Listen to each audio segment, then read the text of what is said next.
দেশের মানুষের হাতে যখন পয়সা নেই, বাজার করার ক্ষমতা নেই, খাদ্য পণ্যের দাম এমন জায়গায় পৌঁছেছে, নুন আনলে পান্থা ফুরোবে।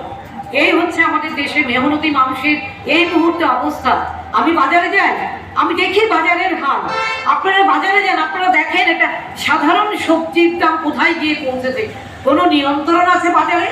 বাজারে কোনো নিয়ন্ত্রণ নেই। প্রধানমন্ত্রী কোথা থেকে এই 17 লক্ষ টাকা পেলেন? ওনার ব্যক্তিগত টাকা তো নেই। উনি ওনার ব্যক্তিগত টাকায় উনি যা খুশি করতে পারেন, কিন্তু উনি প্রধানমন্ত্রীর পত্নীকে গিরেবান্তি উপহার দিতে গেছেন। এই যে আমাদের দেশের অবস্থা, যেখানে মানুষ দুবেলা পেট ভরে খেতে পারে না, সেখানে মাননীয় প্রধানমন্ত্রীর এত ফুর্তি কেন? কিসের এত আনন্দ, কিসের এত আল্লাহ? বুঝতেই পারছেন, মার্কিন সাম্রাজ্যবাদের যদি সহযোগিতা না পাওয়া যায়, এবং আদানি এখন ভীষণ বিপদে পড়েছে।